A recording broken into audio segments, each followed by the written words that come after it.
bienvenue dans l'interview. Aujourd'hui, je reçois Alexia Bertrand. Bonjour. Bonjour. Alors, Alexia Bertrand, vous êtes 3e sur la liste régionale du MR.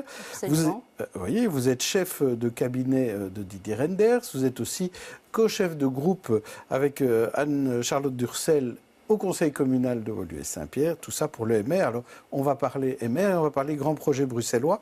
Parlons de ce grand projet d'abord du métro. Vous avez vu les images de ce métro à Bilbao qu'on est en train de nous construire, futur métro pour les futures rames pour les lignes 1, 2, 5 et 6. Qu'est-ce que vous en pensez? En tant que spécialiste du métro, qu'est-ce que vous pensez de la rame en tant que telle? Est-ce qu'il y a moyen de faire mieux? Alors, il y a toujours moyen de faire mieux et je pense que c'est bien de s'inspirer de ce qui se fait dans d'autres villes du monde et qu'on doit faire ça plus souvent à Bruxelles. Je pense que le métro, on en a absolument besoin et que c'est clairement un des débats de ces élections du mois de mai. Parce que je lis qu'il y a des métrosceptiques, il y a des climato-sceptiques, mais on a aussi des métrosceptiques. Or, le projet de Métro Nord, c'est vraiment fondamental. Une ville sans métro n'est pas une ville où la mobilité va être fluide. On a besoin de tous les moyens de transport, que ce soit du métro, du tram, du bus, des pistes cyclables, une place pour les voitures. Et ça, c'est ce qui fait le succès des grandes villes à l'étranger. Alors, à peu près tous les partis disent, comme vous, qu'il faut un métro. Même Écolo dit, on n'est plus contre le métro, c'est bien, mais c'est cher. Et c'est ce que disent, ce que vous appelez, vous, les métrosceptiques, donc une série d'experts qui ont publié une libre opinion dans la Libre ce matin, où ils disent que ce métro est un projet dangereux. Le métro Nord est dangereux pour Bruxelles, parce qu'il va coûter trop cher à la région, et le fédéral ne va même payer que 30% de l'addition totale. Donc tout le reste va être sur le compte de la région qui ne pourra rien faire d'autre. Qu'est-ce que vous répondez à cela? Alors d'abord, le projet du métro, il était dans la déclaration du gouvernement bruxellois déjà sous la précédente législature.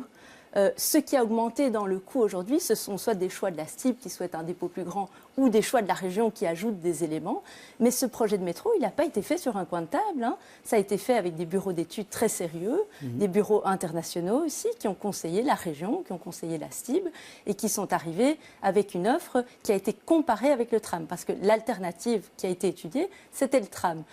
Donc la ligne 55 qui est proche de l'endroit où passe le métro, ce n'était pas une option d'ajouter du tram. Pourquoi? Parce qu'il est déjà saturé aux heures de pointe.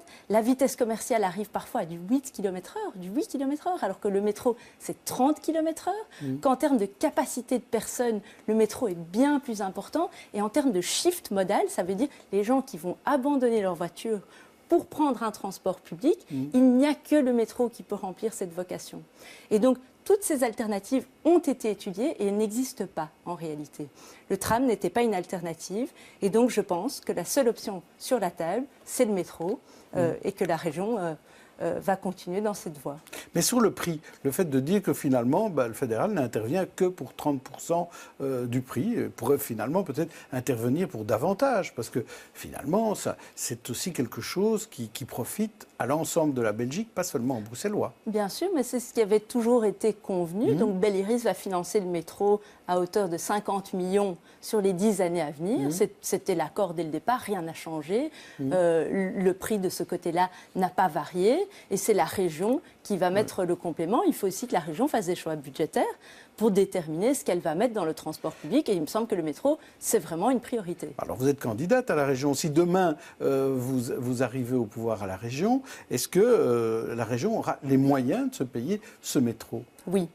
Il faut faire des choix budgétaires. Et oui, il y aura les moyens. Ça, c'est clairement une des priorités. Dans le contrat de gestion de la STIB, c'est 5,2 milliards qui sont prévus en transport public. C'est tout à fait possible et ce sont des choix de long terme. En plus, quand on construit un métro, on parle de 30 ou 50 ans. Vous savez que la dernière station de métro, elle a été inaugurée en 2006, la station de la Croix. Quand on voit ce que coûtent aujourd'hui les embouteillages à Bruxelles, on parle de 100 millions par an pour les Bruxellois. 1 kilomètre de métro, c'est 200 millions d'euros.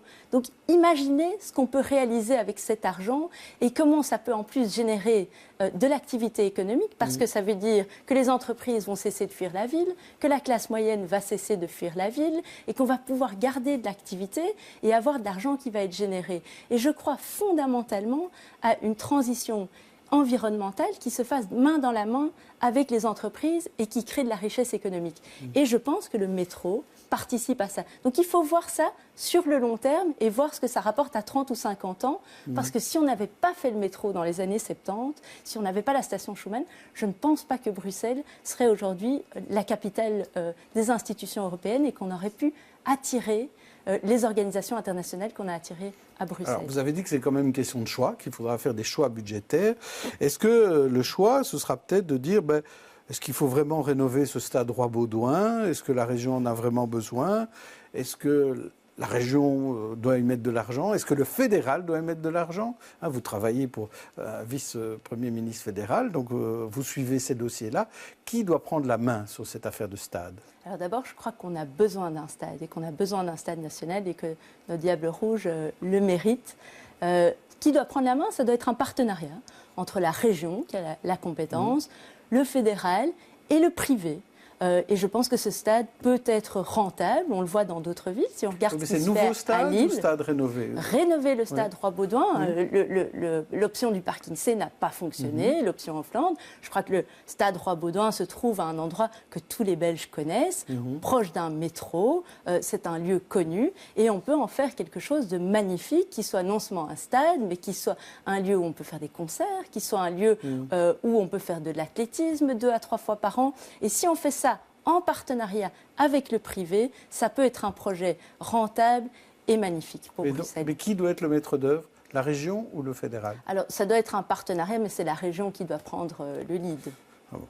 Alors, continuons à parler de la région. En étant à Séoul, Rudy Vervoort a vu Séoulo.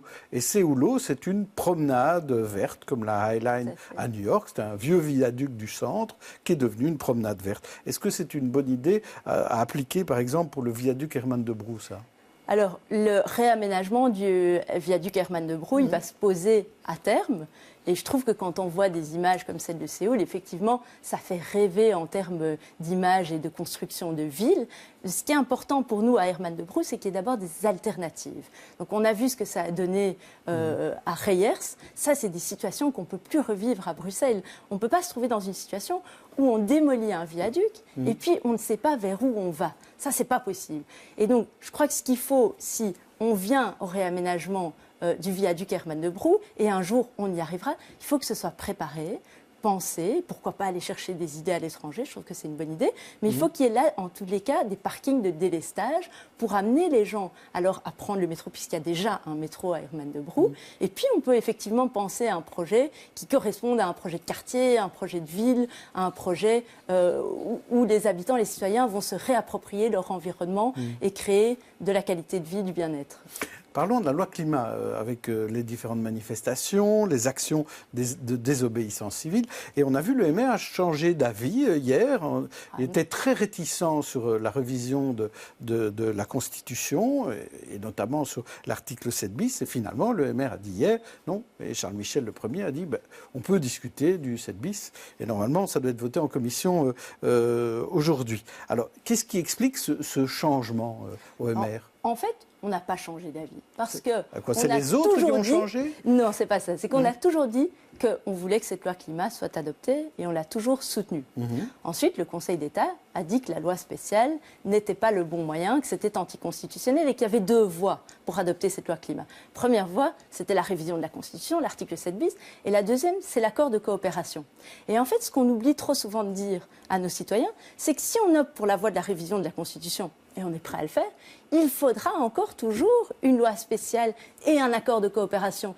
Donc nous, simplement, on était pragmatiques et on disait, prenons la voie la plus courte pour arriver à notre objectif, mais on constate effectivement que ça ne permet pas de réunir une majorité, et donc on dit on est tout à fait ouvert à envisager la piste de la révision de la Constitution, même si ce n'était pas notre premier choix, comme vous le savez. Pourquoi? Parce qu'on n'avait pas envie de faire du communautaire, mais pour le climat. Et vu que l'article 7 bis est ouvert à révision, on est tout à fait prêt à envisager la solution. On n'en fait pas d'office à partir du moment où la majorité des partis flamands ne veulent pas de cette loi climat et ne veulent pas donner au fédéral le soin de parler au nom des régions et de tout le monde. Nous, on n'est pas dans le communautaire. Alors nous, on permet à ce débat d'arriver en plénière. J'espère que le débat va vivre et qu'on amènera les uns et les autres à pouvoir apporter leur contribution à l'édifice. En fait, le vrai débat, la vraie question de la loi climat, c'est quelles sont les mesures concrètes qu'on va pouvoir faire. Est-ce qu'on va pouvoir faire de l'isolation des bâtiments? Est-ce qu'on va pouvoir... ça, c'est dans le programme de tous les partis pour les élections, et notamment du côté mais la loi du MR. climat, elle fixe un objectif aujourd'hui, une ambition. Est-ce que cette symbolique n'est pas importante quand on voit les manifestants, les jeunes manifestants qui disent « faites quelque chose ». Et là, on a l'impression qu'on tourne un peu en rond et qu'on n'arrive pas, côté politique, à aboutir à quelque chose. Et c'est pour ça que je vous dis que nous, on prend une position très pragmatique et que j'espère que d'autres suivront. Notre volonté, en tous les cas, c'est de pouvoir avancer sur ces sujets et puis de pouvoir parler aussi des propositions concrètes une fois qu'on aura ce cadre. Alors, vous êtes 3e sur la liste régionale OMR et pourtant, moi j'avais entendu que vous vouliez vous présenter à la Chambre. Qu'est-ce qui s'est passé? Pourquoi vous vous retrouvez sur la liste régionale et vous ne deviez pas être première suppléante à la Chambre? Moi, je crois qu'il y a un véritable enjeu à Bruxelles. Et vous savez, pour le citoyen bruxellois, vous ne répondez pas à ma question. Qu'on y travaille au fédéral, qu'on y travaille à la région ou qu'on y travaille à la communauté, ce qu'il veut, c'est qu'on solutionne ses problèmes. Alors, c'est vrai que j'ai travaillé pendant ces 8 dernières années sur les matières fédérales, mais je suis profondément attachée à ma ville. Et j'ai pas entendu beaucoup de gens ces dernières années qui me disaient qu'ils trouvaient que Bruxelles était un exemple ou un modèle de succès. Vous parliez du ministre-président qui est à Séoul. On a tous, et je suis sûre que vous aussi, Monsieur Deleu, vous avez des villes qui vous font rêver. Moi, j'ai des villes qui me font rêver. Quand je pense à des villes comme Singapour, on a tous des images qu'on a vues en tête, ou des villes même plus proches, des villes comme Lille, qui a réussi un vrai piétonnier, des villes comme Bordeaux. Donc la région, ça vous botte, c'est ça que vous voulez dire? Et donc, je pense que ce qu'on doit faire, c'est créer une ambition de ville et redonner à Bruxelles une ambition. On n'exploite pas pleinement tout le potentiel de cette ville. Et ça passe par les défis de mobilité, par construire un vrai projet urbain. De qualité de vie, avec des espaces verts. Pourquoi est-ce qu'à Bruxelles, on n'a pas du mobilier urbain harmonisé? Ça, c'est une question que tous les Français nous posent quand ils viennent chez nous. Eh bien, moi, j'aimerais qu'à l'avenir, on pense pas seulement à des villes à l'étranger comme un modèle, mais qu'on pense aussi à Bruxelles comme un modèle en matière de mobilité, de qualité de vie, qu'on n'ait plus les classes moyennes qui quittent la ville, mais qui, au contraire, reviennent vivre à Bruxelles parce qu'elles s'y retrouvent. En tout cas, on a compris que vous aimiez bien la région et donc ça explique pourquoi vous êtes candidate à la région. Merci Alexia Bertrand. On se retrouve demain pour une autre interview. D'ici là, bonne journée, bonne soirée à tous.